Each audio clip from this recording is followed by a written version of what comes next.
The vaccine is coming out soon. I won't be talking about it, but I will tell you about the company behind it.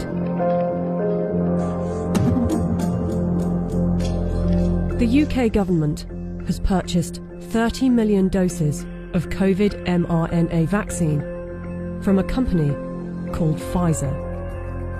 The vaccine is due to be delivered in November, with the potential of 100 million doses by the end of the year and 1.3 billion doses next year. News just out. Pfizer says it could be ready to apply for emergency use authorization for its COVID-19 vaccine candidate by late November. It won't be mandatory at the beginning, but judging from the large orders, a gradual plan will be implemented to persuade and incentivize people to take the vaccine and put restrictions on people that don't, along with shaming campaigns. I want to tell them that their decision, they need to understand, will not affect only their lives, which at the end of the day, it is their judgment, but will affect the lives of others. Because if they don't vaccinate, they will become the weak link that will allow this virus to replicate. Some will say that this is conspiracy theory, so let's just stick to the facts. The government trusted Pfizer to vaccinate the British people, so it's logical to want to inquire into the company's track record in safety and ethics. After all, they must be trustworthy in fighting for humanity, right?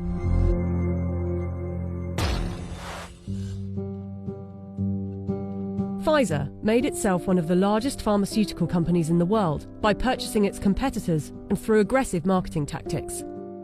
What I'm about to tell you is only 20% of their rap sheet. Otherwise this video would be hours long, but you can go to our website where you can see the full list.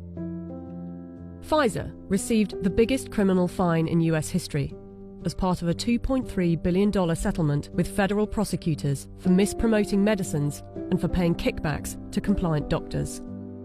Pfizer pleaded guilty to misbranding the painkiller Bextra by promoting the drug for uses that were not approved by medical regulators.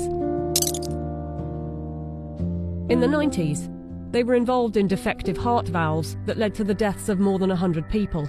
The company had deliberately misled regulators about the hazards. The company agreed to pay $10.75 million to settle Justice Department charges. Pfizer also had a class action suit with a $60 million settlement over Resolin, diabetes medication, that resulted in patients dying from acute liver failure, said to be caused by the drug.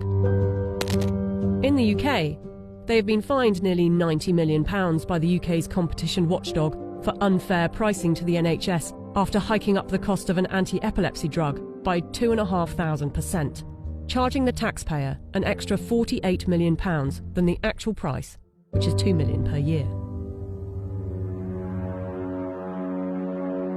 Buying competitors and mis-selling drugs weren't the only factors in making them the giant of a company they are.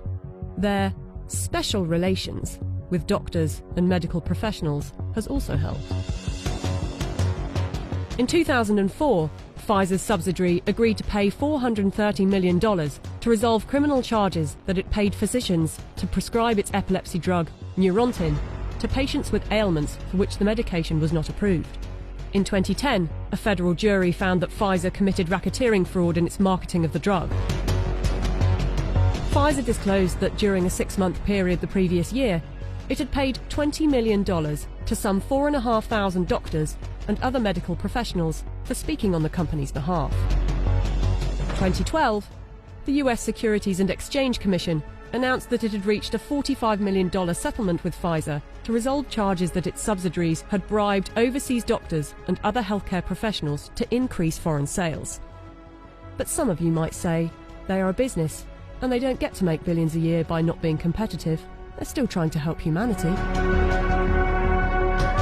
Pfizer was sued in a US federal court by Nigerian families who accused the company of testing a dangerous new antibiotic called Trovan on children without parents' consent and using their children as human guinea pigs. A panel of medical experts concluded that Pfizer had violated international law, and the company agreed to pay $75 million to settle the lawsuits in Nigerian courts. The US case was settled for an undisclosed amount. Amid widespread criticism of high pricing for poor countries, and in particular AIDS medications, Pfizer offered to donate a 2-year supply of its drug, Diflucan, worth $50 million to the South African government. Yet in 2003, Pfizer backed away from the company's plan to license its AIDS drug for low-cost distribution in poor countries. The list goes on. I don't want to bore you with it. But ask yourself, if it was a car manufacturer, would you buy a car from them? We plan to honor our history, and we will only bring to the world a vaccine that has been proven safe and efficacious. If Pfizer is trustworthy enough to be given one of the keys to vaccinate the population with something that was knocked up in a few months, and with such a track record for safety and ethics, I know what I think. Do you?